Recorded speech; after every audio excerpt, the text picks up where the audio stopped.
Ben Giannis, the modern meathead. How are we doing today? Excellent, man. Thank you for pronouncing my last name correctly. Of course, every time. Legend has it you have 100% American ground beef tattooed on the sole of your foot. Is this true?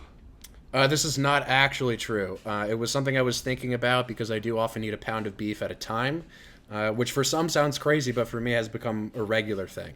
But no, not yet, at least at this very moment. I'll believe it when I see it. What do you think most people misunderstand about the gym?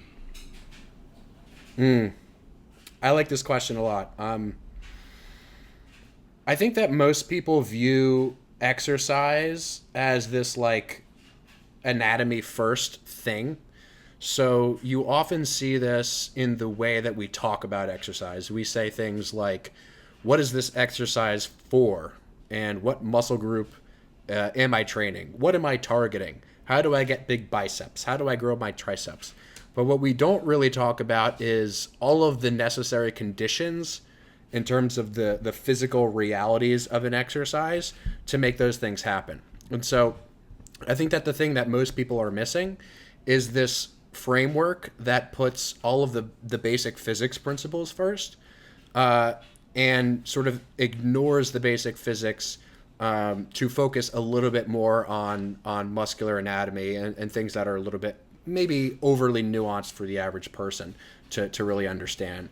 And so the way I kind of like to think about it is, I'll advertise it as I just told you as like, I'm someone who teaches the anatomy of lifting.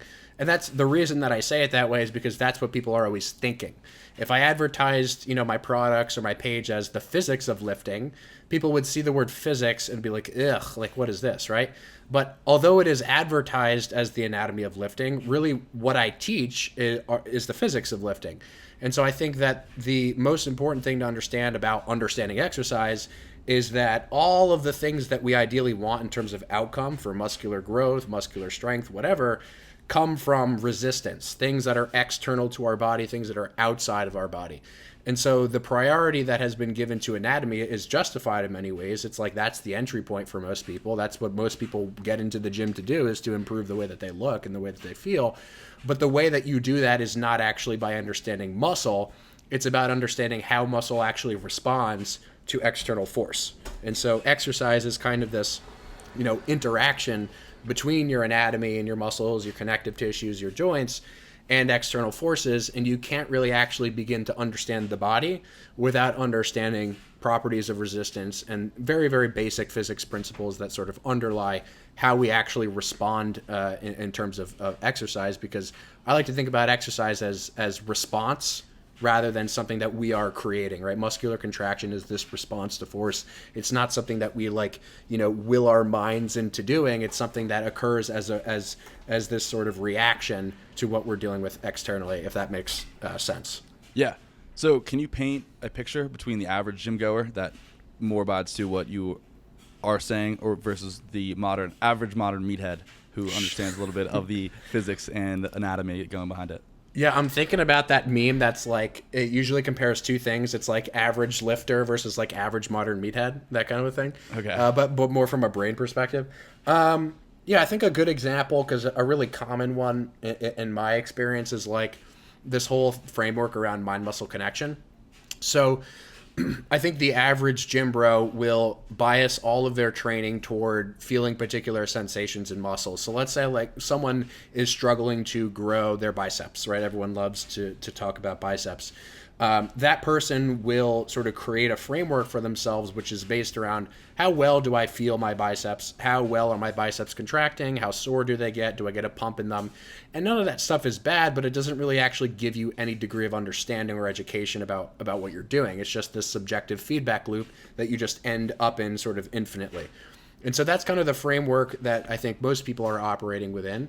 And the framework that this so-called average modern meathead operates in is not how do I train my biceps, but how do I load my elbow joint such that my biceps need to create a muscular response. And that sounds kind of pedantic and almost like it doesn't actually make a difference in outcome. But I actually find that the people who put these sort of principles of physics first end up being able to answer any of these questions that they have about muscle across any context, right? So if you kind of learn the first principles of the physics stuff, you don't go into the gym looking to be able to squeeze your biceps and feel your biceps. You just have a basic understanding of like, hey, how do I need to perform a motion such that my biceps are the thing that react? And so it's that kind of flipping of like muscle second, physics first. Of course, they're interrelated and you can't understand one without the other. But from a broad strokes kind of a perspective, that's the way that I would kind of, paint the picture in terms of where people are starting versus where I think they maybe should be starting. Yeah. I think it's such a cool thing, like your account, Chasm, all these people, because when we were coming into the industry, like I remember just going to the gym and it's just these very abstract ideas. I'm going to hit a bicep exercise, and you didn't really understand what was happening, or at least I didn't. Maybe you were ahead of me, but you were just like, oh yeah, I'm going to go hit chest, and you didn't really understand why it's incline more chests or than shoulders. Where are my triceps really contracting? It was just like, go hit this exercise for this muscle group, which I think is the point you're alluding to. And yes. It's been so cool to really gain the understanding of like, this is why, like, and once you see the picture as you painted it, it's clear as day. You're like, this is a tricep exercise for, you can get specific, potentially medial head of the tricep or a little bit external head, and it all starts to come together when you paint that picture. Yeah, for sure. And also, just any time, I always try to contextualize this. Sometimes I'm looking downward, and it's because I like to keep little notes. It's not because I'm off tasking or anything, but I just sometimes, when you're speaking, I'll think of things that I don't want to forget about. So I'm just to be clear for anyone who's watching. No it is that interesting conversation, because it's like, if someone assumes that that sort of muscle-centric framework to begin with, they are not able to very often navigate problems when they encounter problems. But the person who, like I said, sort of starts elsewhere, or not necessarily elsewhere, but just at least simultaneous to, right? Like, you can learn about all the anatomy stuff, because at some point you probably need to. But as long as you're learning the physics stuff in tandem, it's not a problem. And, I'll sometimes ask the question when I'm trying to teach people these concepts, like, what is the difference between, a biceps curl and a triceps extension? And people are very puzzled by this kind of question, because they're like, "What? Isn't it obvious?" I'm like, "Oh, okay. Well, if it's obvious, then like, there should be a fairly straightforward answer." And the answer to that question is, what is the resistance doing to the body, right? If I like go like this with my elbow and I just bend my elbow, you may be biased toward thinking that I'm doing a bicep or a tricep thing. But what makes it so is where a cable is pulling my arm, or where a dumbbell is pulling my arm, or where a machine is pulling my arm. So yeah, the physics sort of centric approach is where I really like to get people to start. And I think that's a little bit tricky at first to get people to buy into, which is why I think simultaneously you at least need to sprinkle some muscle examples in there. But ultimately, yeah, there's no sort of like blanket set of rules that you can follow about muscle that will actually, I think, inform and educate people about exercise as a whole. Yeah. Where do you think, I think this is something you've come under some criticism for in the past, where do you think science-based lifting goes too far? Science-based lifting goes too far in two major ways. The first way, and maybe the more common way, is for people using the term science, or really it occurs when people who are using the term science do not understand what the purpose of science is. That's like, I think, the crux of the problem. And just... I'm not explaining this because I think that you don't understand, but for people listening, science is essentially like a field of inquiry, which says or makes the claim that we don't know really what we're doing. So like, we have to run these experiments to figure out what we're doing. And the way that science-based is used as a sort of headline for people's accounts or people's programs or whatever, it's used in this sort of weaponized, sort of incorrect way, where people instead are not using it to mean what it actually means. People are using it to sort of prey on the people who don't necessarily understand what the purpose of science is to begin with. Because, of course, science is meant to inform, but science is not based on, the facts of the world. Science is built on the facts of the world. But what science does is science essentially attempts to answer questions more than give you sort of blanket solutions to things, right? It's just this iterative process that never ends. And so that's sort of the big picture thing. Number one is when the people using the term don't understand what the term actually is. And then I think the second major place that it goes wrong, and this is sort of part and parcel of the first part of this, is whenever people hyper focus on a single variable, that's when real problems, I think, start to arise, right? So for anyone who's kind of really been paying attention to the quote unquote science-based lifting movement, you will know that like the last year has been the year of let me figure out how to do lengthened partials. And it's not that lengthened partials are bad. And it's not that lengthened partials are good. Lengthened partials simply just are. And as long as you understand what lengthened partials are in the context of every other important variable in relationship to exercise, that's where you end up in what I would describe as like a scientific place. You end up in a very unscientific place when you pick a single variable out of a hat and you say, this is the most important one. Because for anyone who understands any degree of research in any field, they know that like whenever researchers make conclusions in their research, all of the conclusions, or at least most of them, are tentative, right? They say, hey, here's what we found. Here's what we found based on what we think we would find. And here's how it might inform future research, right? It's always this like future informing type of thing. So anytime that anyone makes any super strong claim about any single variable, I think that's like raving the red flag sort of a thing. At least for consumers and your average consumers, is the more certain someone seems, especially in relationship to a single thing, without any context around that single thing, that's the time to start to sort of run in the opposite direction, or at least run in a different direction. Yeah, it's interesting. Science-based has just become kind of a meme. It's like it's it's just as bad as the diet sphere, where it's like I'm keto, carnivore, just the name to put on your team jersey. Mm-hmm. Exactly. Yeah, and I think that it is really unfortunate because the science-based movement has a lot of really, really helpful and I'll say useful tidbits for the average consumer to sort of know about. So, on the whole, I would say like if you're consuming science-based content, you're probably better off than not consuming that content at all. But, like all other adventures, if you sort of pick that adventure as your only one and it's the only thing that you pay attention to, you're going to be missing a lot of very, very important things, especially when it comes to resistance training, because at this point in time, all of the science-based content around lifting, to our first discussion, really only has to do with muscle, right? It has nothing to do with any sort of basic first principle of physics. And that's because the first principles of physics at this point are very well understood. It's not like I'm going to go and talk about moment arm, on a reel and people's minds are going to be blown. I mean, maybe some people minds would be blown by that. But for the mass majority of people, they're not looking for information about the things that I think matter the most. They're looking for information about things that they find interesting and that they find to be sexy. Everyone wants to reinvent the wheel. Yeah. No one wants to talk about moment arms. No. That's exactly right. I don't really know exactly in the context of lifting what would be the wheel equivalent. Well, I think like lengthened partials are like kind of like it's like the new thing. It's like, oh, this is a little bit better than the wheel.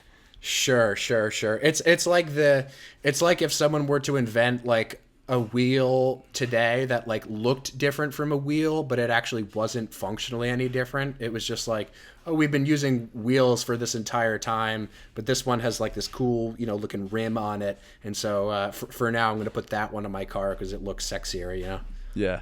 Where do you see the future of lengthened partials? Do you think it's going to swing back to the shortened full range of motion, or do you think what I've personally done, and I'll do like some lengthened partials to finish off my sets sometimes, but I'm mostly just trying to do more lengthened overloaded exercises, and I'm still doing full range of motion, but not just doing some team quarter rep. Mm-hmm. Yeah, I would say that where I think it would end up is, as most things do, somewhere in the middle, where there will always be your extreme sides of the coin, which is usually based on what people are selling and what people find interesting, which will always, I think, exist. But in the context of lengthened partials specifically, and how I am looking at this now, and how I think that the research will, or where I think the research will point us, is more in the direction of like, hey, lengthened partials are something that you should probably include in your training, but you should probably also include, short position work or full range work. Many exercises, by the way, when we talk about them being full range, end up just being short and biased exercises anyway, like any fucking cable pulling motion. so I do think that we'll end up in a place where the research will sort of elucidate the idea that, and this is speculative, we have some indirect evidence that this would be the case, but I do think that we'll discover that training the full range of a muscle in its entirety, meaning including both lengthen and shorten work, will not end up having this additive effect, but rather this synergistic effect, where we actually see improved strength and muscle growth from training the full end of the spectrum. And, intuitively, that just makes sense to me, right? If like a muscle is a string, you can maximize retention at the sort of end range of pulling the string, but you can also maximize retention when the string is shorter. And I think that will probably end up yielding better outcomes in strength, hypertrophy, things like longevity, orthopedic health, and all those sorts of outcomes. Yeah. I also think that one of the huge issues with any sort of research, right, is that in the short term, like the small picture, if you were to take a lengthened bicep curl compared to a shortened bicep curl, you might see, 10% more growth, let's say, in the lengthened bicep curl, or maybe we add lengthened partials, whatever it is. But in the 2-year scheme, if you just never hit that shortened position, you would probably at year 2, you would probably get more results from switching it up and doing a shortened biased exercise, even though it's not a lengthened partial, just because, we're going to adapt to certain things at different rates, and if you change things up, likely there's going to be some merit to it. Yeah, and 100%, I think that what you just described speaks to the concept of, novel stimulus. And I do sort of wonder, like, in the current research we have, which, by the way, there's probably at least 5, and probably depending on what you include, there are probably fewer than 10 studies right now that like really directly are comparing these things, at least fewer than 15. Some people count upwards of 20, but they're not really contextual to what people are talking about. I would say, we'll say there are about 10 studies, that currently elucidate this topic. And I do wonder that, what is the influence simply of the novelty of the lengthened partial stuff versus, to what you're saying, what would be the influence of the lengthened partial, even, 12 weeks down the line? Like, would it yield the same difference in outcome? And again, like, would these things be synergistic if we were to include both, or should we just do one or the other? I do think that it will be, and we'll end up saying that, something in the middle is going to be a little bit better for most people. But I also think that, like, there are some things that you just can't account for, right? To our earlier discussion of people isolating and focusing on single variables, you're never going to be able to sort of account for all the different moving variables in all scenarios, which is totally fine, right? That's sort of, a piece of the puzzle of how science is conducted. But there are some things that you just literally can't test for, right? It's kind of like the conversation about like injury and exercise. And specifically, one of the analogies I like to think about with this is, can you scientifically assess the validity of like parachutes? Do parachutes work? Well, how would we run a controlled trial, right, to assess if parachutes work? Well, we would have one group of 10 people maybe who jump out of a plane without a parachute, and then we would have one group of people who did have a parachute, maybe another 10 people. And so there are always going to be those sorts of lifting equivalents. It sounds kind of like an extreme, but there are always sort of variables that we simply can't test, at least within a reasonable time frame, right? Like, there's no exercise study, at least that I'm aware of in this regard, which can be done for 6 months or a year or 2 years, and so on. So it's a really interesting discussion to me, and I do think novelty is a big part of it. Yeah. Yeah, and there's similar things in nutrition where, especially for humans, like, you ever heard why it took us decades to figure out why rats didn't get cancer from smoking cigarettes? Why rats didn't, or why we didn't? Why? So they believed that for the longest time they believed that humans didn't get cancer from cigarettes because you can give a rat 10 packs a day, and they just don't live long enough for the outcome to happen. And right. If your model is faulty, the whole thing is screwed up.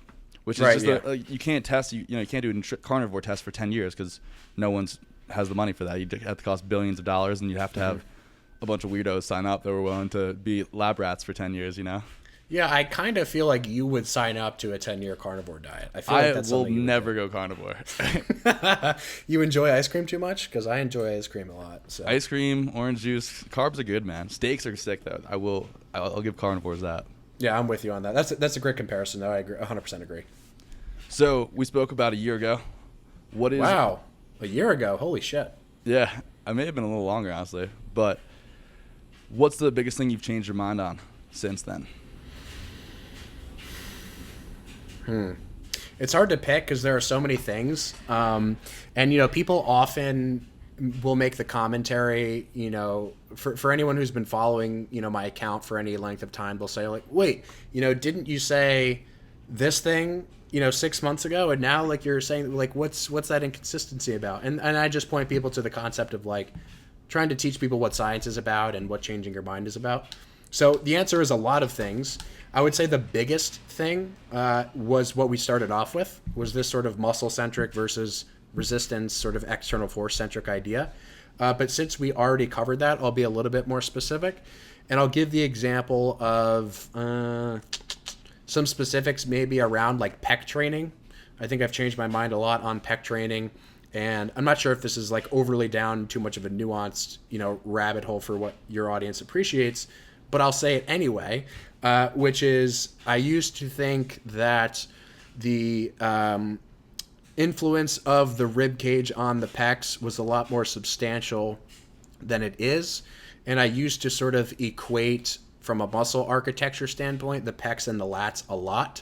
And I think that there are some very, very important differences between the pecs and the lats from a muscle architecture and a function standpoint that not many people seem to recognize or talk about since the whole anatomical pulley thing was discovered, which, by the way, it's not like that was a recent discovery. It was more like a recent popularization. But yeah, overall, I would say my stance on pec training has been the biggest thing, and I've moved a little bit more away from the sort of hyper-specific approach of dividing and conquering the different pecs, and I've moved more toward a reasonable sort of meathead middle ground, where most of your gains will likely come from very, very similar pressing movements, and regardless of how you set up pressing movements, most pressing movements are going to stimulate a vast majority of the pecs, with exceptions sort of on either end of the extreme of, let's say, like an incline or a super extreme decline. Yeah, that is one place where I think it's very easy to get lost with, your approach, and not just necessarily you, but, and I've done it myself. I'm like, the worst, the doctor's the worst patient sort of thing. Yes. Where like it's like, all right, well, I can hit my coastal pec, I can hit my clavicular pec, but I'm not hitting my sternal, and it's just like, all right, well, I have to go to the gym 6 days a week, 3 times each day to hit my every fiber of every muscle. What do you think is the approach to balancing that? Yeah, so I have kind of moved toward as has sort of been a theme here, toward a more reasonable middle ground where I actually divide my pec work into only 2 categories. One category is upper shelf, we'll say middle of the sternum up, and another category is sort of lower shelf. And I think both of those things get captured very well with 2 kinds of presses. One kind of press, which is a little bit more done on what is normally considered a decline angle with a little bit of maybe a tighter arm path. And then one of which is sort of done maybe on more of a flat angle or somewhat of an incline angle, which is done with a little bit more of a wider arm path. So I kind of divide up by upper portion of the pec training, lower portion of the pec training, and then sort of in concert with those wide arm paths for the upper half of the pecs, and then narrower arm paths for the lower half of the pecs. Okay. So you would say the principle of that is just trying to distill it down to like what you actually really need. Yes, yeah, exactly. Right. And to your point, I was also once in a place where it was like, well, I need to be doing the lengthen position of this muscle, and then I need to do a short position exercise, and I need to balance that volume so it's about 60-40 or 70-30 to the lengthen position, and I need to do that for each of the pecs. Technically speaking, you could divide the pec up into way more than 3 portions. You could make the case that there's like 5 or 6 portions. And so at that point, it's like, we start to dive maybe a little bit too deep for the sake of practical use. And especially, as a communicator, like as an information communicator, that was something that people just got super confused about that didn't end up really helping anyone. So it kind of started from that point where I recognized that there were all sorts of questions that I just thought were totally irrelevant to practice. And I was like, okay, there's something in the way that I'm communicating about this topic that is confusing or that people can't really seem to wrap their heads around. Let me take a step back and just start to, sort of work more backwards from the physics stuff, and let me just try to make this make sense from a much more sort of simple, let me just divide this in 2 halves kind of a place. And I'm not super keen now on doing a lot of the single arm pressing type stuff just for, stability related reasons. I've seen that go wrong way more times than I've seen it go right. But that's a sort of generalized rule, not something I would apply to everyone. Yeah. Those are almost impossible to teach, I've found, unless you're like with someone right there. Yeah, and even if you are with someone, usually there are two types of people. There are the people there are way more than two types, but just to name two, there are the people who will sort of work through the mud with you and be really willing to like make adjustments, drop load when they need to, try new techniques that feel awkward. And then there are the people who will try something for the first time and be like, this doesn't feel right. I don't want to do this. And most people are the latter kind of person, at least in my experience, and especially in the general population. So I've moved much more toward like, hey, let's just find a reasonable sort of middle here. But we can accomplish most of these things with way fewer complications and exercises. Yeah. From an outside perspective, I would have said the biggest change is your view on the importance of anchors. You see, and maybe that wasn't about a year. Maybe it's a little bit more than that. But Can you dive into exactly what anchors are and why they're so important? Yeah, absolutely. So an anchor is, much like it sounds, essentially it's just an object that limits the potential for motion, right? So if you think about what an anchor is just this thing that people who are on a boat put into the ocean so that the boat doesn't move all over the place. And the purpose of the anchor in that case is to hold the boat still, right? And so let's say you're going out into the ocean and you're going to go fish or whatever, and I'm not a fisherman, so fishermen out there, please excuse my ignorance if there is any here. But you go out into the middle of the ocean and you tie your boat to a buoy, or you throw an anchor in the water and you go fishing. And the reason you do that is so that you don't have to concentrate on driving the boat and navigating the boat at the same time, that you're trying to navigate the process of fishing. So an anchor in an exercise, you can think of simply as just something that is external to the body, that is also hopefully immovable, that limits the motion of our bones in specific defined directions so that we can accomplish a specific task. It's really that simple. And from a physics standpoint, for any physics nerds out there, you can think of anchors in the same way that you think of these things called counterforces. And a counterforce is simply just a force which, we'll say, creates stability or limits motion within a system. So one of the easiest examples that I actually like to use, I think I was on a live stream, and I don't know if this was you or someone else. It doesn't matter. One of the easiest examples to visualize is opening a can of seltzer, or opening, let's say, like a soda can, where people, when they open cans of soda, will naturally do a couple of things to create counterforces so that they can open the can, right? What you do see is people grab the can with one hand, they plant their thumb on one end of the can, they use their index finger to grab the tab, and then they pull the tab up with all that other stability. What you do not see is people putting the can on the table, taking their index finger, and then just trying to peel the tab up, right, to open the can. That would be ridiculous. So you can think about anchors in exercise in the exact same way that you think about anchors opening a seltzer can, where you grabbing the can with your hand and then planting your thumb, those are things essentially that you do all the time in exercise to make sure that you're not just moving all over the place like Gumby when you're trying to, accomplish any given goal, right? So a very simple practical example here to get to maybe something more concrete is like an example of an anchor is, a thigh pad on a lat pull down. Another example would be using a bench, to do a preacher curl. Another example would be using a thigh pad, on a leg curl machine to make sure that you can do the leg curl.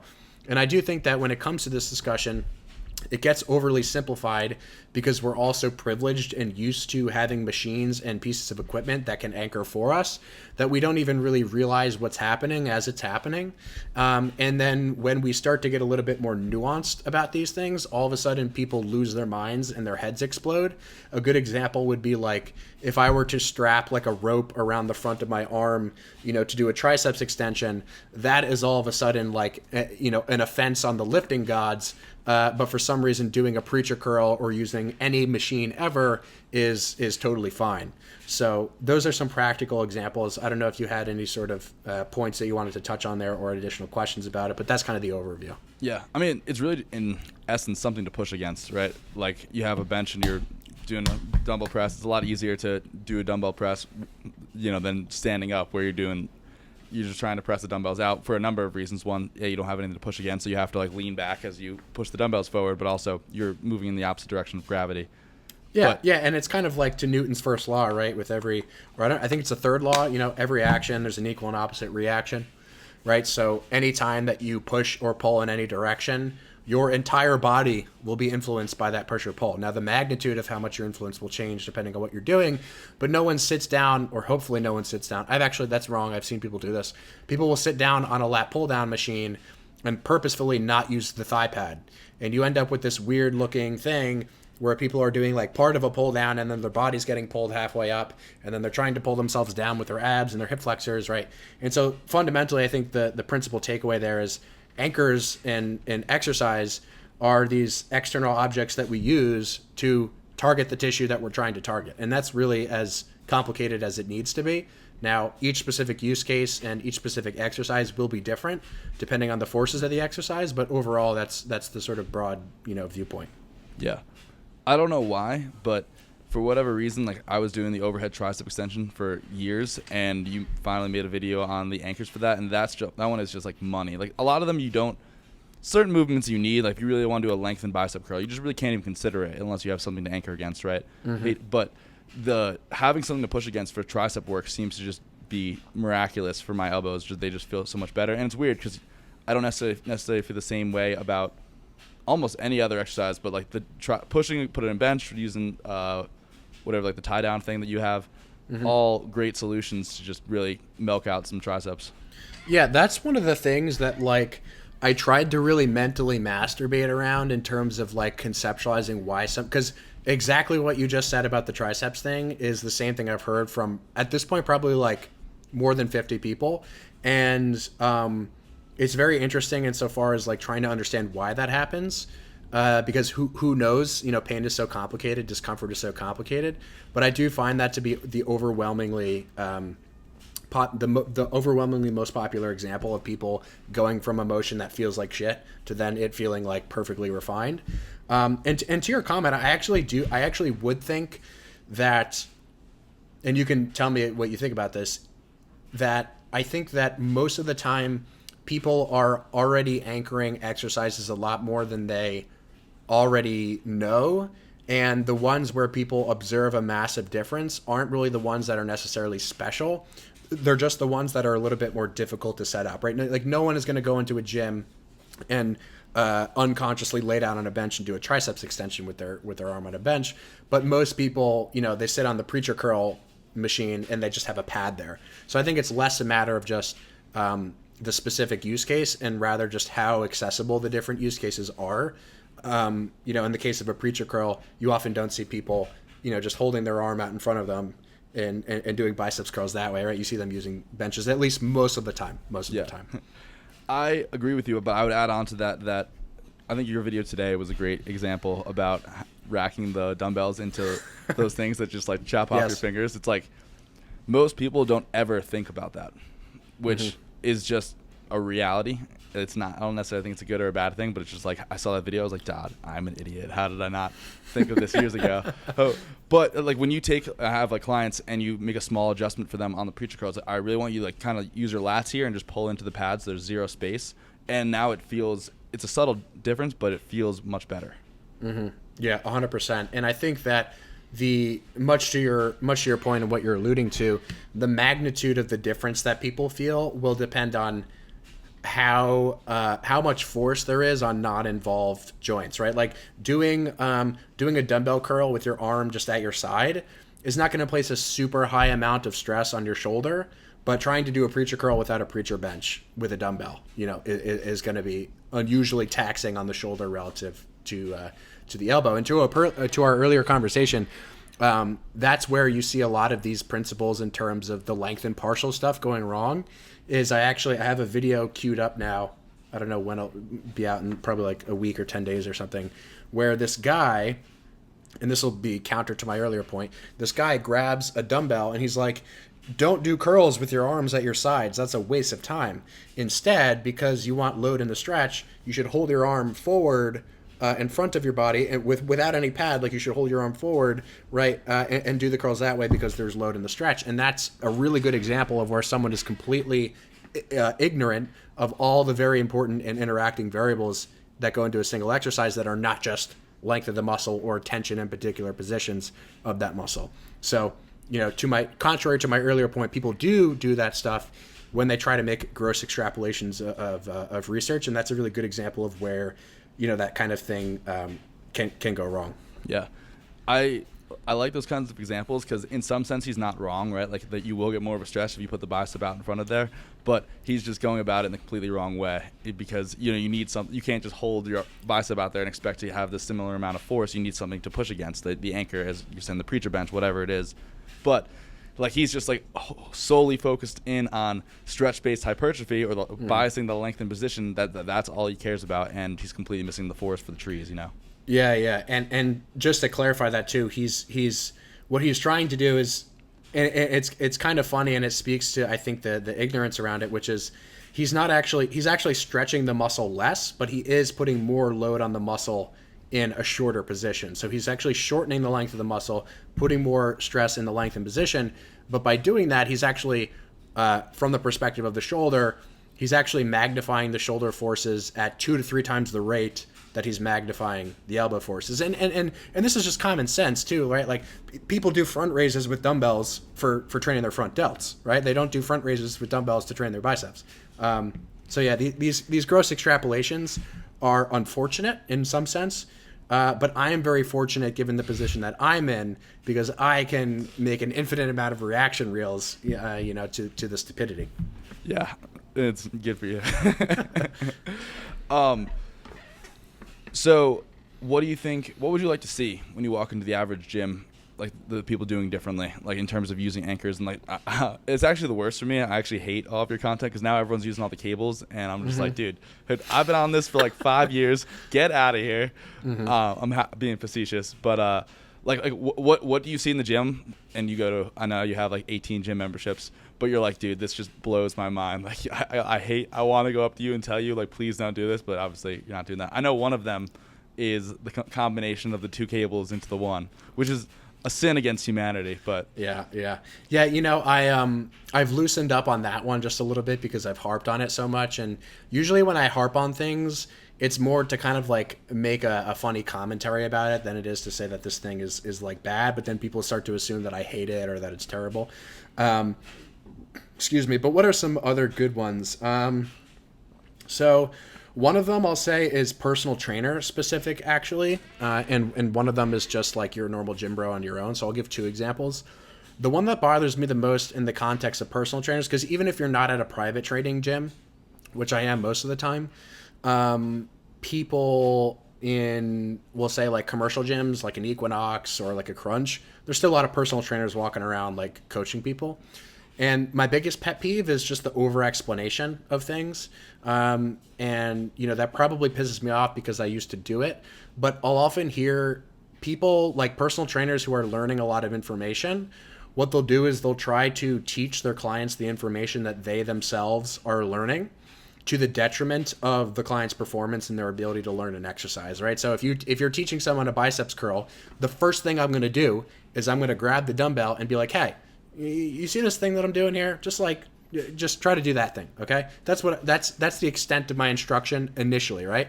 But the person who's maybe thinking 20 steps ahead of that point will say, okay, you see what I'm doing here? Like, I'm going to put the biceps in a more lengthened position because that's going to be better for the muscle, right? And then I'm going to make sure that my shoulder moves, and I'm going to retract my shoulder blade, and then I'm going to curl in a forward arc first, and then like an arc that's more toward my arm. And then what I'm not going to do is I'm not going to let my... So there's just like 1,000 things that are introduced at once, none of which the client... Like, all of it goes over the client's head. I see it in the client's eyes, just like deer in the headlights. And so all this information just completely misses the forest, right? So that's number one, is just the overcomplication, which is always contextual, right? There are some people who are crazy and they want to ask all these questions. That's fine, right? That's obviously a specific use case. But the other one in general is really just, it's not necessarily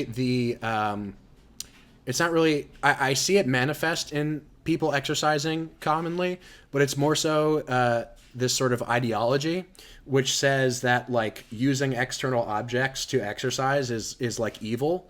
I think we might have talked about this last year when we talked, but the whole functional movement and just the idea that like things like using our body weight is the best thing. Doing deep squats are the best because they're functional. Doing single leg unbalanced exercises, those things are the best. All of that sort of falls for the same trap, right? Which is this sort of muscle focused trap and this ideological sort of subversion that occurs when people learn like any amount of information about the body, where it's like you end up just with all of these gross extrapolations of maybe concepts that at one point had validity, but in application to exercise now no longer, make sense because you're either trying to do 20 things at once, and as a consequence of that, you're not doing really anything effectively at all. So I think maybe to summarize that or to simplify that, I think the way that this translates is people trying to do exercises which requires them to do more than really just one thing at a time. So it's like people trying to turn, a regular biceps curl into this crazy, BDSM looking like supination curl, and there are tons of examples of that, most of which are like body weight related, which again, doesn't mean that body weight exercises are bad by any stretch of the imagination.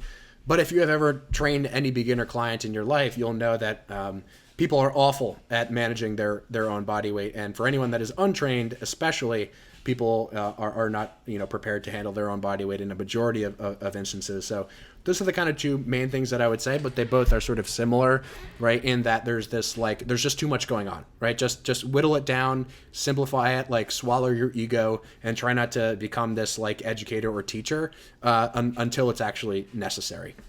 Yeah, it's like the whole idea you can't hold two thoughts at the same time. Right, exactly. Yeah. Two things based off that. One is a famous New Jersey wrestler. You probably know him. I won't name names. But he was doing some push-ups, but he had like little mini Bosu balls under all 4 feet and his hands. And it was something like that. And I was like, wow, that's super impressive. Absolutely useless. But like, it's a party trick, right? Like, it's like me doing like a muscle up. Like, it's super cool. It doesn't get me anywhere in life. No one's hiring me because I can do a muscle up, right? Mm-hmm. And my friends were like, dude, he's a D1 wrestler. Like, what are you talking about? I was like, dude, like this is just such a logical fallacy. I was like, you're right. He is a D1 wrestler. I don't know where that lands the argument, or moves us forward here, but it's super funny because it's like he's like, this is functional as fuck, bro. It's like, okay. Yeah. The same thing occurs like in every professional. Like, it's so rare that I see a professional and this could just be like, another cognitive sort of bias in that. The only, professional athlete training videos that I see are the ones that go viral, which are usually the dumbest in application. But recently I came across a video of LeBron James, who most people probably know, training. And he was doing like, I think it was either Bosu ball or TRX push-ups with Bosu balls under his feet. And you would be shocked at how many people messaged me. Maybe you wouldn't be shocked based on your experience. And we're like, dude, like he's LeBron. He's been doing this for over 2 decades. Like, don't you think there's something to this? And I'm like, yeah, there might be something to this, but it certainly could just be the fact that he's LeBron, and that the only thing that he needs to do in the gym is to actually just not get hurt. So that might actually be something that's beneficial in that he's doing a bunch of exercises which he really can't load to any degree that would actually be appropriate level to how much torque around his joints he could generate. So I think that whole concept is fascinating, and it certainly is exacerbated by professional athletes and the specific videos that they create or that they are in, which tend to go viral more often than not, which are just the sort of dumbest combination of things that you can imagine. Yeah. Why do you think that is? Why do you think that there's just a tendency for some of potentially the worst personal trainers to work with some of the best athletes in the world? So here's a theory, and I'll communicate this as a theory and not as fact. I think that the trainers that are the least educated in the most important realms, meaning if you're a trainer, it's most important first that you are educated in the realm of exercise, meaning anatomy and physics, okay? Mm-hmm. You can make the argument that there are a lot of other important variables, but I would make the argument that that's the most important because you are literally dealing with someone's physical health in real time, right? So that's the most important to me, is to know what the fuck is going on about the body and about the physics. And the trainers I find, we'll say celebrity trainers, are generally speaking, the people who have the least amount of relative knowledge in that domain, but they have the most amount of knowledge in the domain of dealing with people. And it's kind of like, you know, you can only put your energy into so many places. And if you're really good at this one thing, which is interacting with people and talking to celebrities and getting people to buy into your bullshit, then you don't really need to check the other boxes, right? It's kind of like you're getting clients, you're getting paid an enormous amount of money. And so, like, why bother, right? And if you were that person, you would probably be operating, and I would be operating the same way, which is like, hey, I'm successful. These famous people are paying me. Why would I need to invest any more time than I already do, which is probably none at all, into learning about, you know, these other things that may actually benefit me? So I think it's just a consequence of, or rather an outcome of necessity. It's like, what do you actually need to improve at to improve results? And for some people and some trainers, the results are simply just, is this person coming into the door and paying me? It's not, hey, what are the outcomes that this person is actually experiencing? So I think it's kind of like those two things are the same thing, where, and I'll make an analogy here in a sort of adjacent realm, where a lot of the people who are incredibly genetically gifted, because of their genetic blessings, they do not need to invest their time and effort into areas that other people eventually need to in order to see progress. So I was not someone who, you know, out of the womb had like capped delts and a six pack and all that stuff. And I was someone who was just constantly getting hurt in the gym. Whereas, you know, Joe Schmo, who's an elite athlete now, just never had to bother with any of that stuff, regardless of what they did. They didn't get hurt. They saw the progress. They got bigger. They got better, whatever. And so there was just never a need for them to really invest any time elsewhere. So I think those two things are actually the same. And I think that's why we see a lot of the outcomes that we do in that particular realm. Yeah. It's almost like you don't want to hear the advice of what someone's doing now when they're already successful. You want to hear the advice they did to become successful. So, and what I mean by that is the trainer that's training LeBron, like, he doesn't really need to do anything. LeBron is already LeBron James. As long as he doesn't get LeBron hurt, as you alluded to before, he's pretty much winning. You know, I'm sure there's some injury proof, and there's some, you know, I probably wouldn't be doing the push-ups and the Bosu balls if I was training LeBron.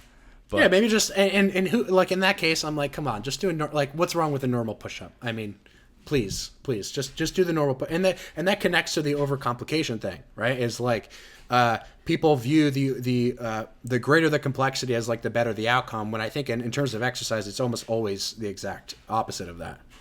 Yeah. It's hard to find. And so the thing is, though, about, and this is where functional training has some truth, right? Like, if my goal is to, I don't know, to do a push-up on 4 mini Bosu balls, that's the best exercise for me. Yeah. But it's like people don't understand that functional, like, most people just want to get bigger muscles, or most people, if you want to get basically anything else out of your time in the gym other than learn to balance on 4 Bosu balls and do push-ups, that's probably the worst exercise you could do. Yeah, and I often find that, like, most, you know, like, most goals lead back to, you know, how can I just build muscle? That's what most goals lead back to. Whether people are aware of that or not, like, sure, maybe you may have the goal, which is, I want to get better at this crazy activity. But for the vast majority of people, if you dig deep enough, I do find that the answer ends up being, I want to grow muscle, whether it's because they want to look better, be healthier, or a combination of the two. And that is something that can be answered very simply, right? It doesn't need to be sexy and Bosu ball-esque. Going off of that, I think we talked about this last year, but I'll ask you again. What do you think is the difference between training for size and strength? So I'll start by repeating the common quip of strength is specific. So people who are training for, quote, strength are always doing it, whether they are aware of it or not, relative to a specific motion. So in the same way that you can have a goal of getting stronger at the bench press, you can also have a goal of getting stronger at a cable fly, right? Or something like that. And so strength always exists within the context of muscle growth, but the muscle growth framework does not always exist in the context of strength, because pursuing strength is pursuing strength in a particular activity. And saying that, like, oh, I'm getting stronger, right? We kind of know what that means, but it doesn't really mean anything at all. Like, what is that? What do you? Strength being specific to a skill means, by definition, that you have to contextualize it to an activity. So strength always exists within the context of muscle building, but muscle building and the framework around it does not always exist in the context of strength. So I almost always think that the discussion around the two and the confusion around the two is really more so of a framework or a framing issue than it is an actual like X's and O's issue. And what I mean by that is most people who train for muscle size, they get stronger in all the activities that they're doing for muscle size. And most people who train purely for strength, they're usually just implying that they're trying to get stronger at this thing for this given rep range. And so you often see people like in powerlifting and all the concepts in powerlifting about getting stronger in squat, bench, and deadlift sort of leaking into the realm of hypertrophy. And we're led to sort of think that these things are very, very distinct. But, you know, you can grow in a vast majority of rep ranges. Now, whether or not you would want to choose one rep to grow in the context of a hypertrophy program is a little bit of a different story, right? That wouldn't make too much ecological sense. But just in the general sense, strength is always, to me, defined by activity, and muscle growth is not. So it's really just about like what you're measuring and how much effort you're putting into that thing on any given day or within any time frame, rather than it being something like this that's just this hard line where there's no overlap. There's a ton of overlap. It just depends on what the outcome you're trying to go for is, and specifically you know, how you're measuring that outcome. Because as many people are familiar, the biggest guys in the world are very often the strongest guys in the world. Like, I have no idea where this concept of, you know, all these big bodybuilders, they're lifting like super light weights. It's like, if you watch any IFBB pro train, most of them are just like beyond strong, right? My training partner is inconvenienced by how strong he is. He constantly, most of his program is working around how strong he is on any given motion, right? But to say he's strong in general is not to say anything specific, but, you know, to say, you know, he can lift 200 pounds for 50 reps on a leg extension, you know, that's a more specific sort of pointed story about strength and how that relates to hypertrophy. Yeah. Do you think, has your view changed at all, that basically if you want to train, if you're trying to train for strength, you're really looking for more of a skill component than a purely hypertrophy component? But that's where I would say the difference is, right? If you're training purely for size, you're still trying to get as strong as possible, just in a different rep range potentially. Versus if you're trying to train for strength, you still want to gain as much muscle as possible. You also are looking for more neurological adaptations, more skill development in that movement, correct? 100%. And I think, you know, as you can probably glean, I'm a very big fan of analogies. And you ever heard the quip of all squares are rectangles, or is it the other way? Is it all squares are rectangles, not all rectangles are squares? Right. So in the same way, thank you for clarifying. My geometry is not great. In the same way, all muscle building programs are strength training programs, but not all strength training programs are made for the goal of or include muscle building programs, right?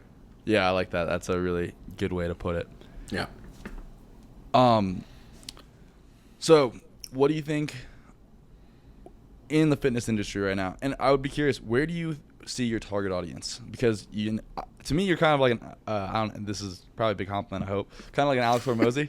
Because Hormozy, in his books, he's like, it's really easy if I tried to make or wrote a book for CEOs, because it's like, I can write this and I can write all this technical jargon.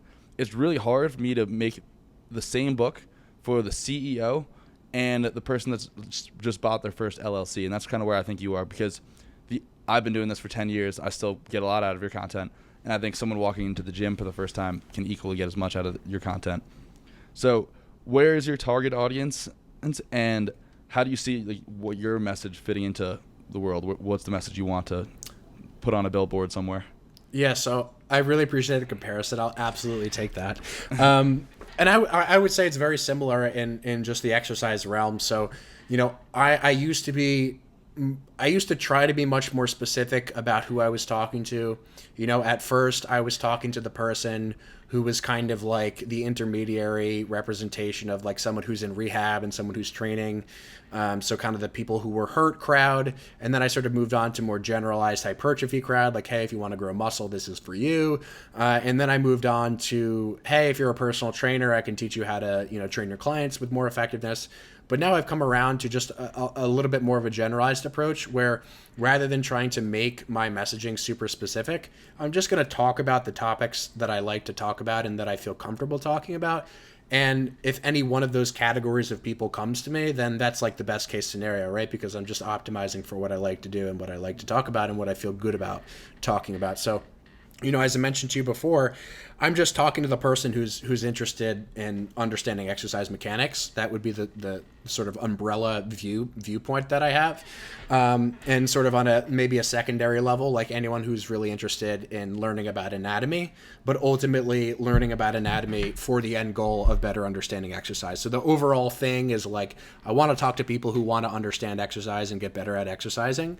And then as a sort of a secondary and complementary thing, I want to talk to people who are interested about anatomy and who are interested about growing muscle. Do you think you'll ever get sick of talking about anatomy, biomechanics, and physics? I've been running on this stuff, I don't know, I guess I'm 24 now, close to a decade just in terms of my personal study. I obviously have not been making content that long. I wouldn't anticipate it. I wouldn't predict it. I would not say that I would ever get bored of it. And the reason that I would not get bored of it is because at this point in time, I do feel like I'm still learning a ton of things. What specifically I'm learning is a lot more subtle in terms of, it's not like I'm learning about where muscles attach at this point, but I'm more so learning, about how a very specific application of a concept that I've been teaching lands for someone, and maybe more so in the way of like trying to improve my communication around that. And the one thing that I've learned for sure, and I'll sort of add this as a third part of the answer to the question about what have I changed my mind on. I actually find that a really good barometer for learning, or rather a really good barometer for figuring out what you need to learn more about or sort of hone in on more, is whether or not you can explain something super clearly. So if there's any amount of sort of nebulousness in the way that I'm communicating a concept, even to someone who is really familiar with the concepts, if I sense in myself, if I pay attention to the way that I feel when I explain something to someone, I'll sort of identify, like, am I in a flow state where all these things are I'm just vomiting all this information and it's landing perfectly? Or am I in a state where I'm kind of like, how do I explain this? Inertia, right? So when I start to identify those things that I'm a little bit choppier on, I just go in that direction until I get to a point where I can explain it to, my fiance, who doesn't study any of this stuff, and where it will land very easily, with her or sort of someone like her, and the people in my family, and so on. So I don't anticipate that I'll be bored, because I think there's always new things to discover and new areas to sort of dive into in relationship to where I'm falling short. But you never know. Who knows? 5 years from now, I could be, much more interested in fishing, and maybe I'll become a fisherman. That is the theme of this episode. I guess so. That brings me back to one of my favorite lessons from one of my old jiu-jitsu instructors, was that if you want to improve at offense, go with someone better than you. If you want to improve at defense, go with someone worse than you. And it's just kind of, I think it applies to everywhere, because it's like, if you want to learn, basically, to talk to someone smarter than you, but if you want to clarify your own learning, talk to someone that's worse than you and see if you can teach. Yeah. And I think that really hits home for me. And I read recently this Warren Buffett quote, which was really, really appropriate to this, which is, if you have he has this concept of like the circle of competence, and which it seems you're familiar with. I've heard of it. Yeah, so basically it's exactly what it sounds like, which is, imagine that you just draw a circle, and within the circle are all the topics that you feel comfortable and confident communicating to yourself and to others.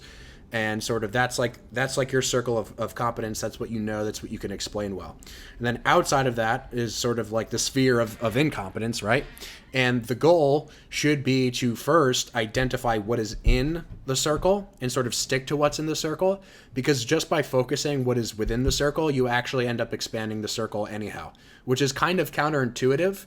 But per the example that I just gave, if I'm explaining the concept of like inertia to someone, and I find that, I'm like 80% sure about like, inertia's resistance to change, but maybe I don't have a good example, I'm going to pursue that sort of specific topic, and eventually and to your point, I'm going to go to someone who knows more about that topic than I do, who can explain it better than I can, whether it's a textbook, a mentor, or whatever, or maybe it's just old notes that I had taken from XYZ course X amount of years ago. And I'm going to learn from that person and sort of expand my circle by accident, in a sort of non-intentional way, where eventually I end up with a bigger circle, but it wasn't because I tried to move outside of it intentionally. It was because I looked at I really looked at what I thought was in the circle, that I then realized was not in the circle, and the circle has to sort of expand, as a consequence of that. It's a great way to think about it. I like that. In honor of our favorite podcaster, what is the Giannis razor in terms of identifying good content creators and and people so let's say you're trying to learn about nutrition or physics or I don't know, something, fishing actually. Hey, what do you look for if you were to just dive into fishing in a content creator that shows to you that they actually know what they're talking about and are producing valuable information? And what do you not want to see as well? So I'll answer both parts of that with one thing, which would be in the word context. So context is like one of my favorite words in the dictionary, and it's also one of my favorite things to annoy people about, specifically my fiance, who sometimes she'll make a statement about this thing that she learned, she didn't really learn, but she heard it from someone else, and she's sort of repeating it to me. And I'll ask one follow-up, and there's usually not a rational explanation about the follow-up.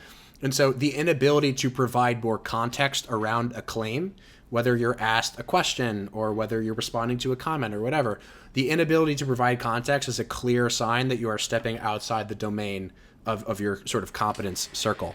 So that doesn't mean that in a 60-second reel, you need to contextualize every minor aspect of every little thing that you say, but it does mean that there should at least be some degree of nuance to your communication that shows people that hey, this person is saying something, but they're not saying everything that they know, right? If it seems like all of the statements that they're saying are these really gross extrapolated sort of absolute statements about a particular thing, such as, hey, don't do curls this way, do curls this other way, right? And upon being asked a question, they don't really have any ability to sort of dig a little bit deeper. That's the biggest red flag to me. And there's no way, just based on the sort of medium of, let's say, Instagram and the limitations that the medium provides, that you're going to be able to always contextualize everything, right? That's just a limitation of the medium, and you have to accept that.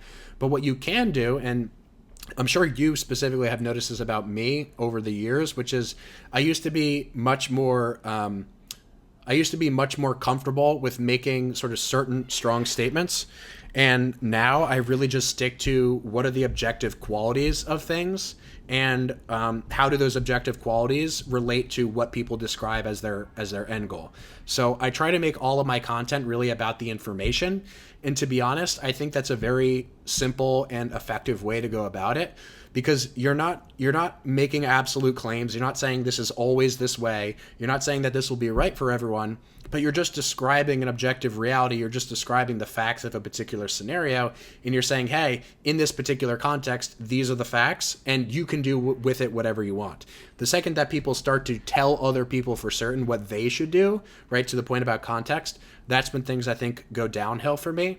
And the second that people start to combine a lot of absolute and certain statements as if they are facts, which most of the time they're not with these people, that's when I start to wave the red flag, and that's when I start to get a little bit more hesitant about listening to someone. So, I don't know shit about fishing, but if I heard someone, who was supposedly an expert fisherman say that this is the one single technique that you need to use whenever you're catching any fish, immediately, I'm throwing flag on the play, because they may be right in some context, but I know that based on a single statement, sort of isolated for that statement alone, that they cannot possibly be right across, all contexts, right? So yeah, we're ending up with a lot of talk about fishing here, and I'll contextualize. Yeah, I'll contextualize, because that's the word of the hour here. That I don't know anything really about fishing beyond just that if someone is talking about it and they're telling me exactly the way that I should do something in every possible scenario, which can't really be done realistically, that's a problem, and that needs to be addressed, at least in my opinion, in terms of what content creators are doing. And the last thing I'll say about this is that if I'm going to make a claim, like a claim that I know to some degree is subjective or based off my own experience, I always say, in my opinion, or in my belief, or whatever else. Qualifying it, yeah. Right, exactly. And I think that a lot of content creators, potentially because of the fact that they can't provide more context, don't provide more context in their caption. And what I try to treat the caption as is a space for context. So if something in my post I identify to be a little bit strongly worded, what I'll say in the caption is, hey, this caption is for context. Here's what you need to know about this. And I'll try to lay out a little bit more of a reasonable framework there. So I like that idea of like caption is for context, and reels and the sort of body of the content is for just the major message. Yeah. It just stinks that most of the angry people on Instagram can't read.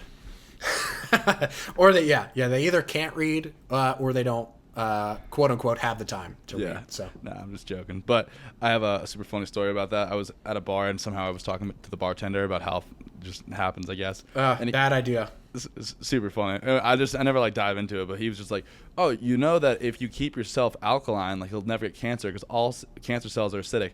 And that is true. Like cancer cells are acidic, but it's like, dude, you didn't just solve cancer. Oh, brother, like you just came up with the solution. Go tell. Hey, brother. Yeah, go tell the government or someone. I don't know. Yeah. It's just have you ever listened to Brad Schoenfeld on a podcast?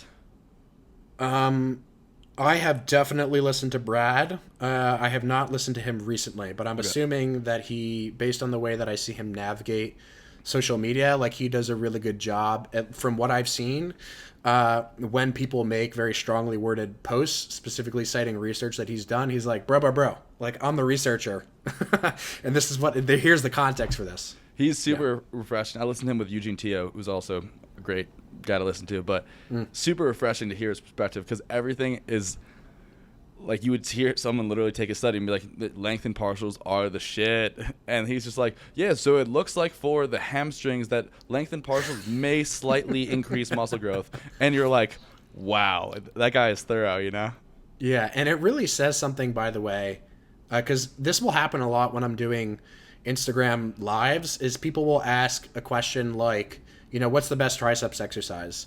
And then they'll get mad at me for answering the question with like any degree of nuance, right? So this really speaks to, I think, the broader issue with what we call education, which is we're all taught, and this is just a limitation of like formal education, that you can take a test and you can write an answer, and that answer either has a check next to it or it has an X next to it. There's no room for teaching nuance. There's no room for context, which to some degree, and to many teachers that I had's credit, teachers should give partial credit and say, hey, this part of the question was, maybe more correct or more contextually appropriate, but this other part really fell short and this is why, right? Like that's really what education is. And I think that a lot of people, because they, I wasn't someone necessarily who was awesome in school, but I was definitely well above average. And I always appreciated when teachers would sort of teach gray areas because I had a feeling that like, this is something that's very difficult to teach in and of itself in a sort of meta way, but it's very difficult to teach someone that the gray area is where truth mostly lives because it's just a lot more uncomfortable and it's a lot more tedious. But I think that the only way that people can end up in an actually educated place is if they just focus on spending time on things like context, which is essentially just another way to say, where are the exceptions to these rules that I think that I understand. Yeah. It would be interesting. I have never taken it. I'm sure I have, but most of the exams I've not taken have not been like this. But the exams where all the answers are right, but there's one that's the most right. Because that is like the epitome of what you're asking, right? It's like there is probably a best tricep exercise in a unique circumstance, but the whole idea is it's the whole unique circumstance. So you have these 30 options, and they're all right answers. But the question is, what is the most right answer given the time and place that you're at? Yeah, and maybe to give an example of that and to piggyback off of it, I just filmed that I'm going to edit, I'm trying to do a little bit more long form content on YouTube. Yeah, it's dope. Been watching. Thank you. Just because I think that the people that will find that and like it are also going to be the people that likely invest the most in my content and the products that I have to sell. So I'm going to start doing that more. It's also fun just to figure things out. But you'll often see videos that are titled something like, what is the best biceps exercise? And I think that to answer, and I'm going to use that title, by the way, because it's a great title, right? But the first thing that I say in the video is curls. Curls are the best exercise. Now let's talk about what are the 30 different curling variations that you can do. Because saying that curls are the best biceps exercise is probably the truth, right? Like what else are you gonna? The truth. Right. What else are you gonna do? You're gonna do leg extensions? I don't think so. So, So in that particular context, then from curls, I can go on to explain the nuances of the different curls, the muscle lengths within the curls, the resistance profiles, whatever else. But you cannot. You can't just stop there, right? You can't just. You might not be wrong, and that might be very, very helpful to someone who has never learned about any of this stuff. But if you actually, again, as we're really talking about here, we're talking about education. We're not talking about what Tom Purvis likes to call soundbite science, which is most of what I think we see, if you can even call it that. I think that's a little generous even to use the word science. It's really just sound bites on social media. Soundbite yelling a lot of the time. Yeah, exactly. So I got a last couple questions for you. You got a fun one and a tough one. What do you want to go for? Tough. Tough? All right. Well, both. Yeah. We'll start with that. Tough first, yeah. You've stated yourself, and I think pretty much everyone goes through this when they're going through their lifting journey at some point, but you just, you want to be better than yourself. You just look in the mirror, you're like, I should be this. You're comparing yourself to other people, because that's really you can't compare yourself to your future bigger self, because doesn't exist yet. And also, just sorry to interrupt, I want to say one thing on that. People often say, compare yourself, to yesterday or compare yourself to last year. And there are just that gives us the impression that we're able to look back on history clearly and sort of in an unmuddied way. So I do think that looking back and comparing yourself to your old self is more helpful than comparing yourself to other people or the imagined future self. But I also don't really think that either of those things are practically helpful for people, at least not in my experience. It's very hard to do.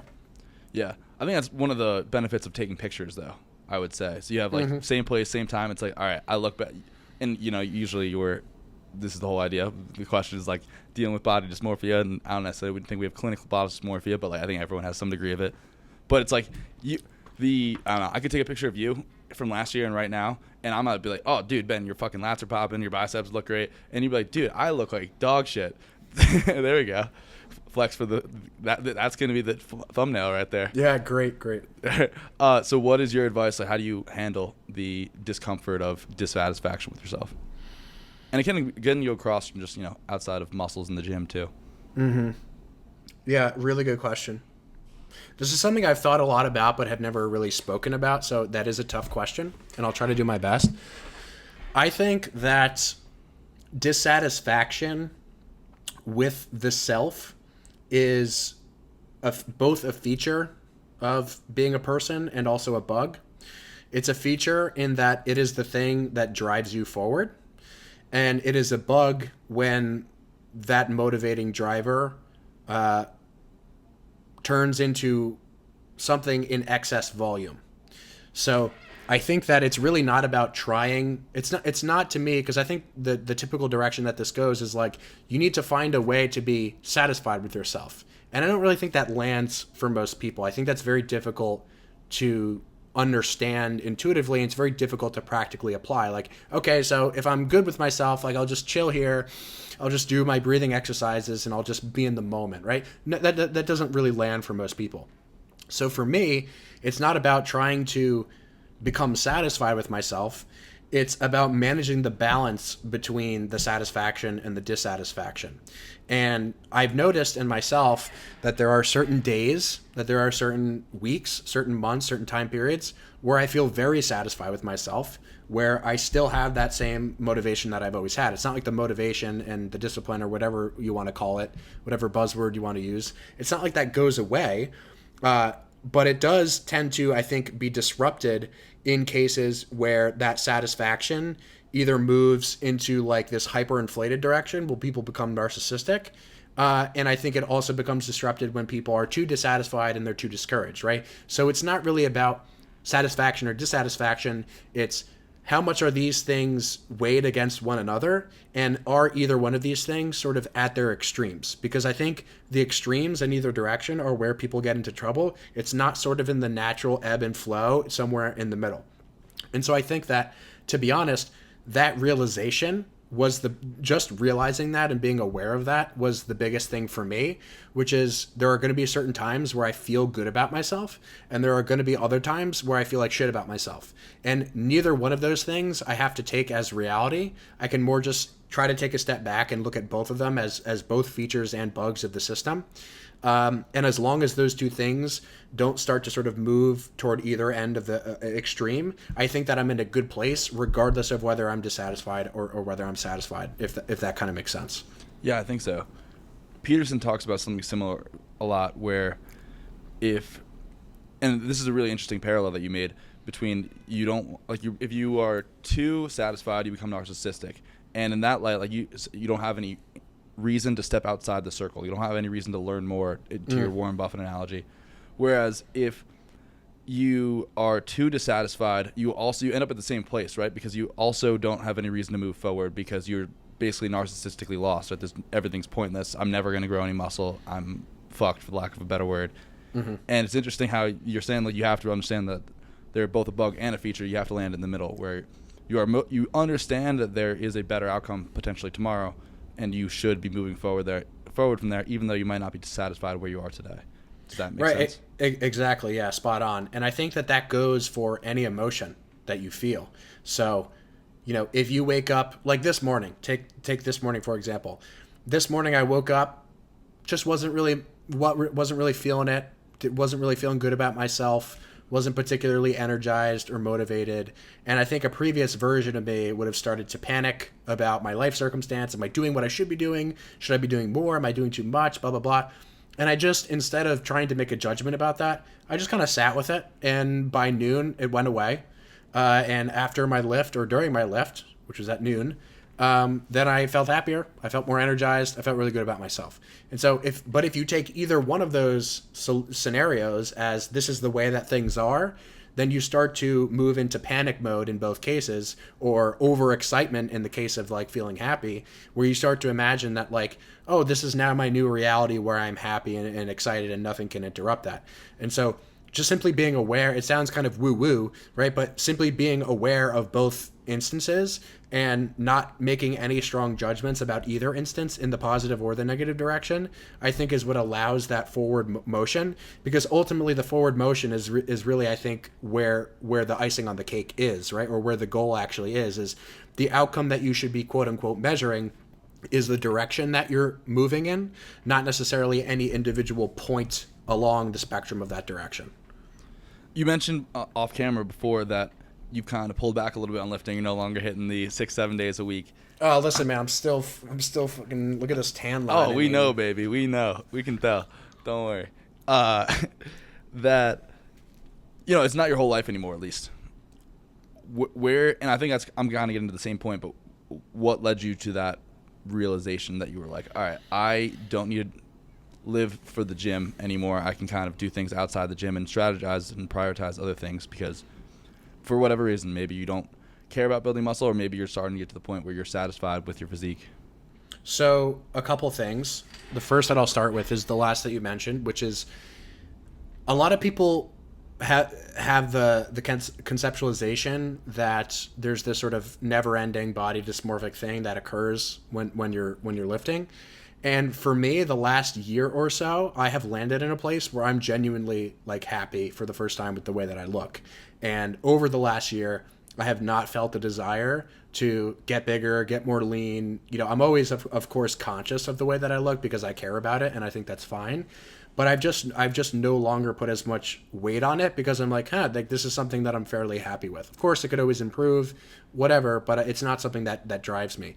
I think that what has changed And to contextualize what you said, because people didn't really hear it, the sort of cliff notes of it was just when I was, we'll say 16, 17, 18, 19, 20, I was hyper obsessed with the gym. I couldn't miss a day. If I missed a day, it was awful.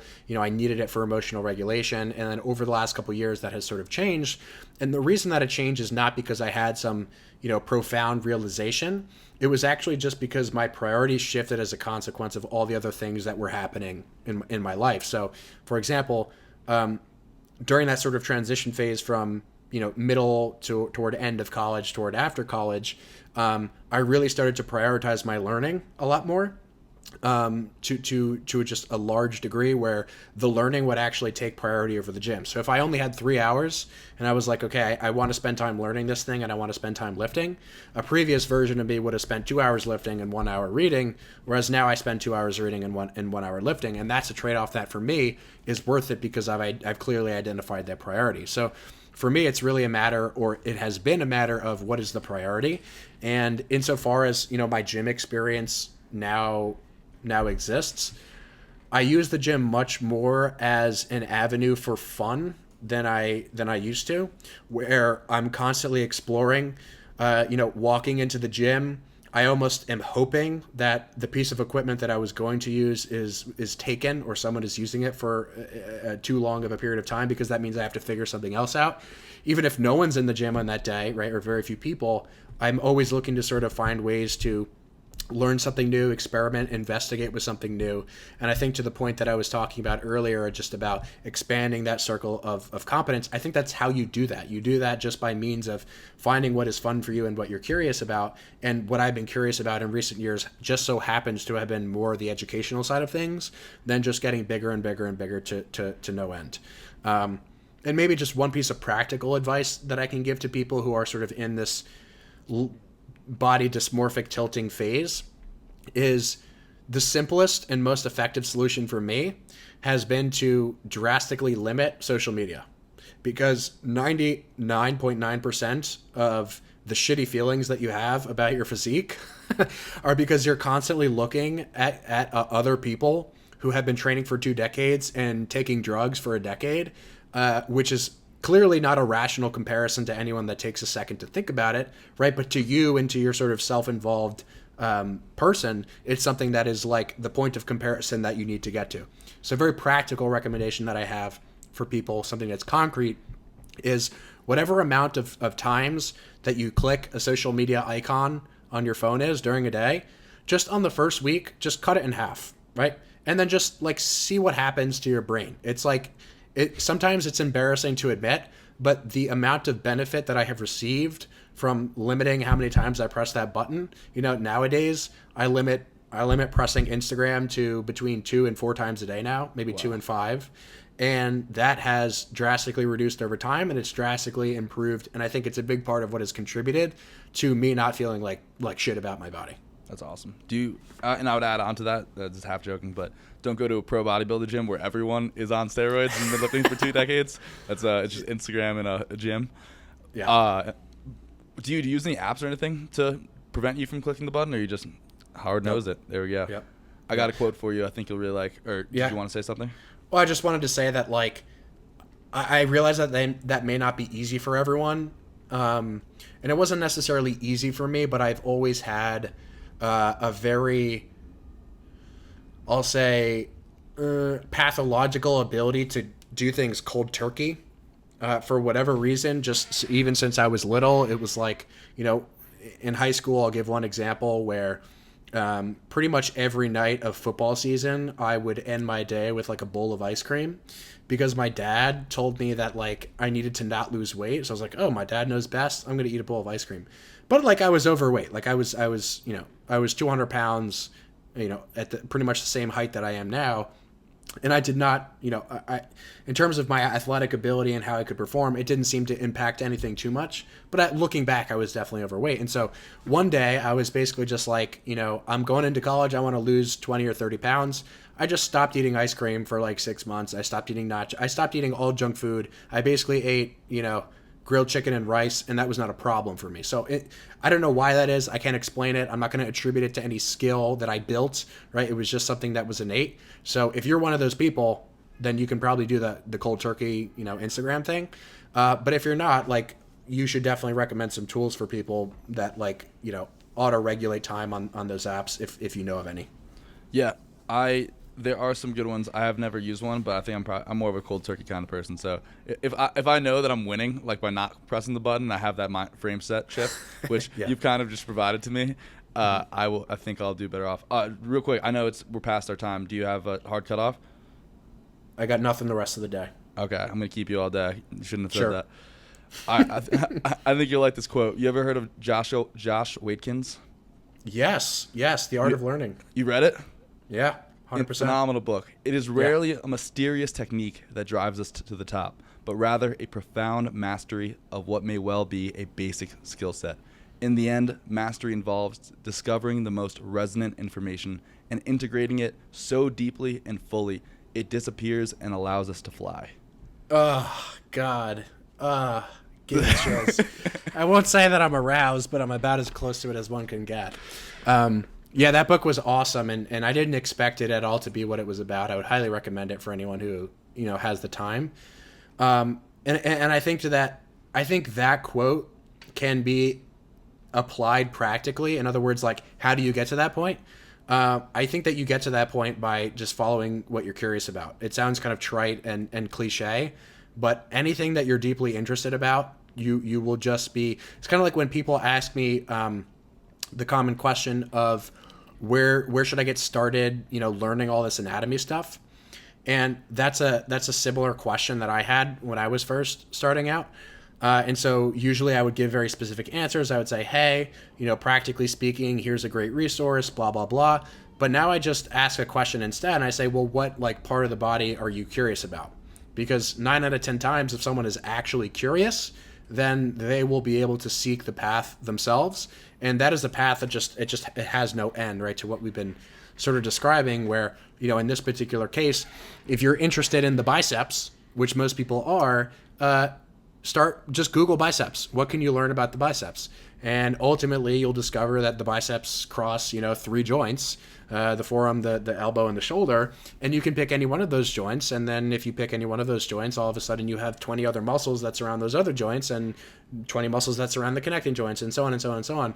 And so you just end up in a place where you have followed your curiosity so intensely that you now have this entire circle, right, of competence that you've arrived at, and you didn't even really do any of it necessarily intentionally. You were just kind of following the path. So I'm a very strong believer that if you really don't have a curiosity about something, in many cases it's probably not the best idea to try to invest a bunch of time learning about it. And it's probably a better case to learn from someone who can really concretely summarize the topic for you. And it's better that you just sort of pursue what you are actually curious about through your own sort of means and through your own avenue to sort of optimize for that quote. I was going to disagree with you there, but I think you contextualize it very well, because you said, there's your favorite word too, fisherman. Yeah, there you go. Because you said, so if I'm not really into lifting mechanics, I want to learn more about the bicep anatomy, I can just go to your account and kind of outsource the need. But I will say there are certain things that I think are worthwhile doing. Like, I don't know, when you're a kid, and this is obviously pretty relevant now because no one handwrites anymore, but you need to put in the time and effort to learn how to handwrite, and you might not like it, but it may have paid dividend in your fine motor skills for later on. So it might be worthwhile to invest in, especially if someone like Ben is not around, all right, I'm going to spend an hour studying anatomy for the next 6 months so I can really gain a basic understanding, and this will be fruitful towards my actual interest as long as it's adjacent to it. Mm-hmm. There are certain things I think in terms of life that are skills that you might not necessarily be passionate about, but will, for me, becoming a better communicator, not necessarily I want to be a better communicator. I don't necessarily want to practice being a better communicator, but it's a means to an end. Right, yeah, and it sort of feeds your curiosity as we're doing right now, right, in another area. So I do think, I totally agree, and I think that ultimately if the road does lead back to some fundamental curiosity, it's probably a lot easier for people to pursue those things. A good example, or relevant example in my case, is nutrition.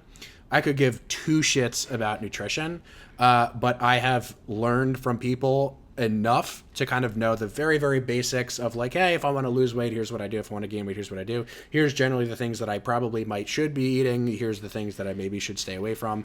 Not all the time, but maybe most of the time, right? I know the very, very sort of top of the or tip of the iceberg layer of that stuff, but I have no fucking desire to go to any degree of depth in any of that stuff. And it's interesting because topics like programming are directly relevant to exercise, but I also don't care about programming very much. And so the way that I learn about programming is just through my own application. That's pretty much it. Like, I've read Eric Helms's books on it. I consume the podcast that Eric Helms does on programming related topics. He distills the research. He gives it to me in a very sort of simple, digestible way. And that's about the length that I go through, only because it's sort of tangentially related to, the main curiosity. Yeah, that makes sense. I think it's super interesting because I had a very similar path to you, but to me, like, nutrition was adjacent to lifting. So I was like, I love nutrition now. And it wasn't something I started with. And then I got into endocrinology, how that stuff works, and something I haven't diven too deep into in like the steroid realm, just because I don't really intend on doing steroids. But I always just kind of have one topic that led to another that I keep diving into, which is part of everyone says, like, and I love you said this before basically, but Hormozy said this, and I think Gary Vee. It's like, don't necessarily try and niche down if it's not true to who you are. Yeah, it's like niching down unnecessarily is just helpful to no one. And it's not only is it not helpful to no one, it's not helpful to anyone. It's not helpful to anyone. And the reason it isn't is because if you are not interested in the niche, then you will not be able to put effort into discovering things about the niche. And, if you are, it's probably not going to be, for a very long time, right? It's kind of like, what are the... I think this was maybe a Hormozy thing. Who knows? Hormozy, fishing, all this is coming up a lot. But it's like, what are the things that you find easy, that other people find to be, more difficult? It's Naval Ravikant. What are the things that are play to you that's worked to everyone else? Yeah, exactly. And that's just another way to say, what are you curious about, right? Yeah, that's a great way of looking at it. All right, sorry, 2 questions, and I'll do one question, then the fun one we'll end off with, if that's all right. Yeah, no rush. Do you think... So Mike Israetel, I really like too. Super entertaining. I think he's kind of come into his own recently. Like, just makes a bunch of sex jokes. I think it's super fun. Oh yeah, cool to see that stuff. He doesn't get really nitty gritty and specific with the individual divisions of the pecs and things like that. He's kind of just like, lats, upper back, pull downs, rhomboids. Do you think? I think there is merit to the not over specificity. I think there is merit to the high degree of specificity, where it's like, let's target the inner and outer lats or the upper and lower lats, whatever. But what kind of result are we seeing there? Like, how significant of a difference do you think it makes to target the lower lats and the upper lats and the upper back versus just doing a pull down? Mm-hmm. Yeah. So I think that Mike does a great job of general distillation, right? Because that's who he's talking about, and his target is so big that he, in the context of exercise mechanics, he hits the target that he's trying to hit because his audience can only really consume that sort of generalized information. Maybe not everyone in his audience, obviously it's a very big audience, but overall he does a good job in contextualizing most things in relationship to exercise mechanics. And most of the things that he says in terms of what he recommends, I don't disagree with. I probably agree with 90% plus. Now, in terms of application and how he exercises and the way that it ends up looking, it might be a little different, but at least from a communication standpoint, I agree with Mike on, more topics than I disagree with Mike on. I would say in the context of this question, and the question is really like, how specific do you need to be in dividing muscles like the lats, muscles like the glutes, hamstrings, whatever. If the outcome that you are measuring this question in relationship to is hypertrophy, the answer is you probably don't need to be that specific. But hypertrophy is one outcome that exists within the framework of a multitude of outcomes, one of which is, we'll say, orthopedic health, joint health. So I think that when you measure these things in relationship to something like orthopedic health, joint health, and long-term joint health, right? Because we're not talking about a single day. We're talking about an accumulation of thousands of reps and thousands of sets over hopefully long periods of time. We're talking about, I think, a much different frame in the question. And I think that's where I would disagree with the general notion that it's not that important, because I think it's very, very important, just in the way that a lot of people don't talk about it in terms of in the frame. So, and I think that is, we'll say, harmful to only communicate the hypertrophy frame, because hypertrophy and being able to train only exists within a context where you're not injured. And if you talk to, anyone who's been training really for any length of time, the number one thing that holds people back is injury, right? It's like just not being able to train at all, not being able to train as hard as you want, as often as you want, with enough volume, right, to continue to grow. And that just continues to scale in its importance over time. So if the question is framed to hypertrophy, I would say probably not much of a difference. But if the question is framed to general health and total stress that you're putting on any joint in a given time frame, then all of a sudden I think it becomes much more important. And the other thing that I'll add to that, as a general note, is that I think that with this conversation, people are being a lot more specific than they think using these generalized terms, right? So a couple examples that you mentioned were like upper lats versus lower lats, right? But then you also mentioned rows and pull downs. Well, we only arrive at the answer of rows and pull downs because we're actually trying to differentiate the stimulus of what we're doing, right? If it was all just the same, we would just do 50 sets of rows every week and we would just cross our fingers and hope for the best. But no one is doing that, right? So everyone to some degree is applying this principle of precision and specificity, but they might just not be aware specifically of the fact that they're doing that to begin with. And that's evidenced in the fact that we don't just do one exercise for every muscle group, right? And that obviously has implications in relationship to both the hypertrophy frame and then also the orthopedic health frame. That was a great answer. Thanks, man. All right, last question. Fun one for you. And I think you'll appreciate this. Just casual flex. Uh-oh. I think one of the worst questions, and also something our favorite podcaster asks a lot of the time, is if you can only pick 10 exercises. Oh, I fucking knew it. It's the worst one. No, I'm not giving you. I have a twist for you. You're building a home gym. You got 10 things you can put into it. Oh, that's so much better. Holy shit. So much better. All right, you ready? Yeah. Wow, you should make a recommendation to Chris about this question. I'll have my people contact his people. You know what, actually? You know why I think it's going to be... This sounds self-inflated, okay? But if someone is still listening an hour and 40 minutes in, I'm okay with some self-inflated comments.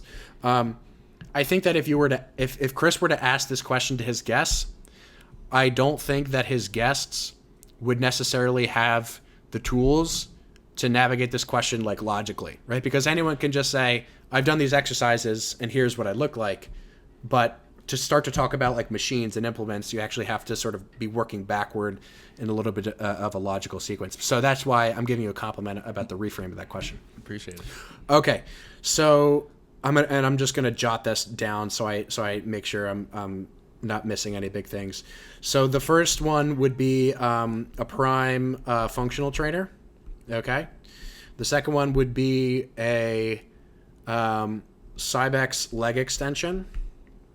The third one would be a Cybex seated leg curl. The fourth one would be a Smith machine. The fifth one would be a Rogue pull down. So that's 1, 2, 3, 4, 5. The next one would be a bench. Jesus Christ, I almost forgot a bench. The seventh one... You can put dumbbell set as one, too, if you want. I don't fucking care about dumbbells. Do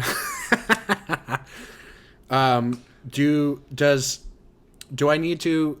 Like, if I say an accessory, like a daisy chain, does that count? No. All right, so daisy chain is going over as, like, just... I need to throw that in there, daisy chains. Things like straps, whatever. Those also count. So I've had 6. Okay, what am I missing? Okay, ooh.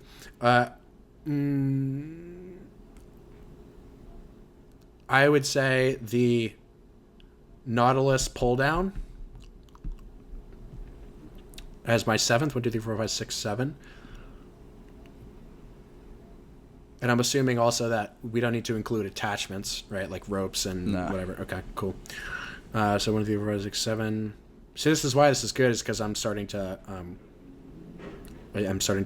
need to think about it a little bit more. Okay. I'll just generalize this and say a 45-degree leg press. Okay. I won't be specific about brand, although one of my favorites is probably the Cybex or the Atlantis 45-degree, just for Old anyone Cybex who's is curious. sick. Yeah. So I would have gone for a hack squat with the adjustable back plate so you can do glutes and calves. So I would say that you can accomplish most of what you need to on a hack squat with a leg press, and I prefer the leg press because it's not shoulder loaded. But that's a personal preference thing. Okay, so that's 8, right? 1, 2, 3, 4, 5, 6, 7, 8. Okay, regional curls, arms, delts, abs. 2 more abs. Ooh, okay. Atlantis hyperextension. For what? For glute? Really? Yep. Glutes, hamstrings, abs, erectors.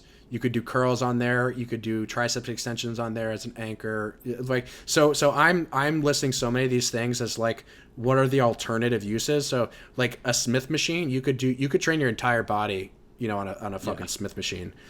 And the Atlantis Hyper, it just has so many different angles that you can use that it's so versatile. Okay, so not a 45-degree extension, like a hyper extension. Yeah, so a hyperextension, which is technically, you can make it 45 degrees, but I think it goes up to 60 and all the way down to like 30. So that's 9, right? 1, 2, 3, 4, 5, 6, 7, 8, 9. So I've got glutes, hamstrings. Oh my God. And, let me just double check this. So you guys, quads, glutes. Oh, and then a abduction machine. Damn. Right, because I got my calves covered with the leg press. So, seated calf, I could probably jerry rig on the Smith if I needed to. Tibialis a hamstring anterior curl too, or a lying hamstring curl. Yeah, don't need the lying hamstring curl. If I wanted to do the lying hamstring curl, I could do it backwards on the leg extension. So, little trick for all you who don't have a lying leg curl. And yeah, so glutes were good, calves good, quads good, hamstrings good, erectors, abs good, obliques good, chests good, lats good, delts good. Awesome. And I probably could have stopped the answer at prime functional trainer, but I gave you the humor of listing the other 9. Well, I appreciate it. Ben, that was awesome. Thank you very much for taking the time. Any last words? No, man, this was a great conversation, and I have definitely noticed a difference in your podcasting ability from a year ago. So kudos to you in the positive direction, not the negative direction. So yeah, would love to do this again, and maybe we just do one a year or one every couple months. Who cares? Maximize the time you spend listening to me ramble. But yeah, really enjoyed it, and thanks for having me on. Yes, sir. Until next time, guys. Be good.